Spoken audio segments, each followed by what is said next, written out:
kryeministri Mitsotakis nuk vjen në Tiranë. Tani, një serim, sigurisht ishte presidenti i Republikës së Greqisë, dhe është nder i madh, por duke qenë se kemi të bëjmë një republikë parlamentare ku presidenti është pothuajse dekorativ, do thonë dhe kryeministri është ai i rëndësishmi, aq më tepër që bëj fjalë për një samit shumë të rëndësishëm, aq më tepër që ky samit ky është presidenti, ky faleminderit, aq më tepër që ky samit mbaj në një vend fqinj si Shqipëria, pak kilometra larg Athinës.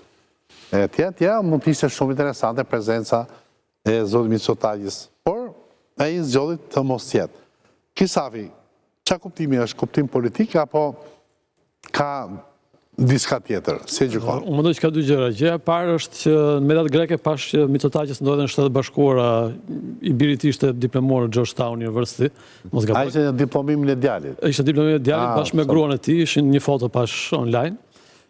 Pjesa e dytë është lidhur me faktin që kishon një lloj acarimi prej kohësh tashmë në marrëdhëniet mes Ramës dhe Mitsotakis, ndoshta që ka nisur nga arrestimi i Belerit, mënyra se Rama u soll me Belerin pas faktit që Shqipëria nuk po pranon të çojë çështjen e detit në gjykatën e Hagës, dhe mendoj që mund të ketë pasur sigurisht dhe pjesën politike në këtë rast, fakti që ka ardhur presidenti dhe jo Mitsotakis. Ka thënë kështu në mënyrë ballkanike, shef në një lloj xhelozie të vogël që gjithë liderët ne vinë në Tiranë, Tirana bëhet qendër gjithsesi, Samit Tiranës, etj. Nga Greqia është një vend që këto gjëra ka kaluar më përpara. E di, por prapë se nuk po them xhelozia, nuk është vetëm që s'po i kaloj unë, po i kalon tjerë. Pula e komshiut është gjithmonë më e majme, por fakt që kjo Tirana e rënuar, kjo Shqipëria cop, tani po bëhet mikpritse, Xhelozia është pikërisht në këtë kuptim që themi u bën këta të bëjnë samitet të tillë. U bën dhe këta. Dhe kjo nga Greqia këto xhelozia kam përshtypjen nuk vjen vetëm lidhur me samitet, vetëm me shumë gjëra që bëjnë shqiptarët në përgjithësi. Por një lloj acarimi. Po flasim për këtë mungesën personale të. Një lloj acarimi mendoj që ka kohë që ndodh mes palëve, sepse besoj që mund të kishte ardhur, pra mund të ketë kohë të vinte në Tiranë edhe të shkonte tek diplomimi i të birit në Washington.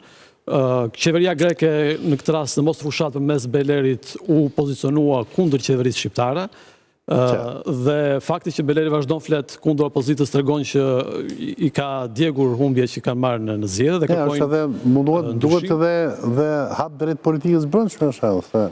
Po thot ai për shembull në intervistë që duhet të japi dorëheqjen kryetari i opozitës i partisë, sustej tabu, tha.